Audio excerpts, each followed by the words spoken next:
తెలంగాణకు బండి సంజయ్ ఏం తీసుకురాలేదని కొంతమంది అంటున్నారని కాని రాష్ట్రానికి ఏది కావాలో దానికి పక్కగా నిధులు తీసుకువచ్చానని కేంద్ర హోంశాఖ సహాయ మంత్రి బండి సంజయ్ అన్నారు. సిద్దిపేట జిల్లా హుస్నాబాద్ మున్సిపల్ ఎన్నికల ప్రచారంలో బండి సంజయ్ పాల్గొన్నారు. బీజేపీ అభ్యర్థులకు మద్దతుగా స్థానిక అంబేద్కర్ చౌరస్తాలో స్ట్రీట్ కార్నర్ మీటింగ్లో మాట్లాడారు. 11 సంవత్సరాలుగా బీఆర్ఎస్ నాయకులు హుస్నాబాద్ మున్సిపాలిటీని అన్ని రకాలుగా దోచుకుని పీల్చి పిప్పి చేశారని ఆరోపించారు. హుస్నాబాద్ మున్సిపాలిటీ అభివృద్ధిని కేంద్ర ప్రభుత్వ నిధులతో చేశారే తప్ప హుస్నాబాద్కు బీఆర్ఎస్ తెచ్చి ఇచ్చిందేమీ లేదన్నారు. మాజీ సీఎం కేసీఆర్ డబ్బులు ఖాళీ చేసి ఫామ్ హౌస్లో ఉంటున్నాడు. నీ సీఎం రేవంత్ రెడ్డి ఆయనను కోసుకుని వండుకుని తిన్నా తన దగ్గర డబ్బులు లేవంటున్నాడని విమర్శించారు. కరీంనగర్ కార్పొరేషన్ ఎన్నికల్లో ఎక్కడ చూసినా పువ్వు పువ్వు అంటున్నారా? మీ హుస్నాబాద్కు నిధులు కావాలంటే బీజేపీ అభ్యర్థులను గెలిపిస్తే ఢిల్లీ నుండి నిధులు తీసుకువచ్చే బాధ్యత తనదన్నారు.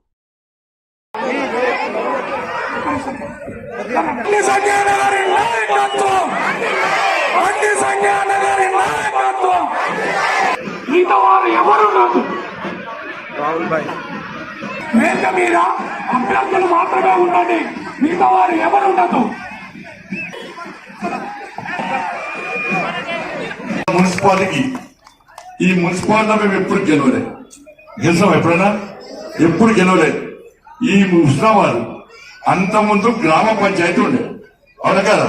గ్రామ పంచాయతీ నుంచి మున్సిపల్ అయింది. ఏమన్నా హుస్నాబాద్ మారిందా?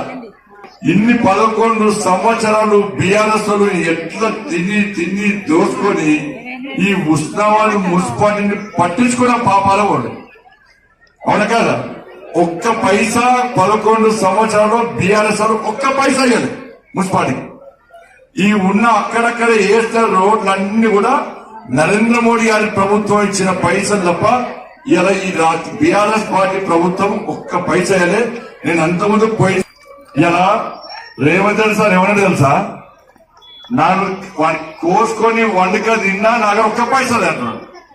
నన్ను కోసుకొని వండుక తిన్నా ఒక్క పైసా లేదంటే మరి మీ పైసలు కొనియాలి.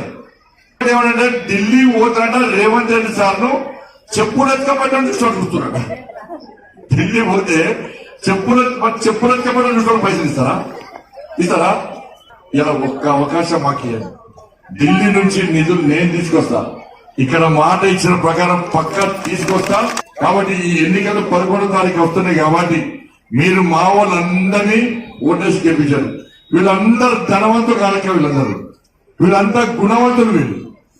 వీళ్ళు ఎవరి కబ్జా చేయలే, ఎవరి దగ్గర ఆస్తిపాస్తులు లేవు. ఈ గుణవంతులకు ఓటేస్తే మీ దగ్గరికి వస్తారు, ధనవంతులకు ఓటేస్తే వాళ్ళ దగ్గరికి మీరు వాళ్ళ జీ హుజూర్ బాంచాలి. అవకాశం ఏంటి? ఈ ఉత్సవాల్లో మాకు ఎప్పుడు అవకాశం ఇవ్వలే.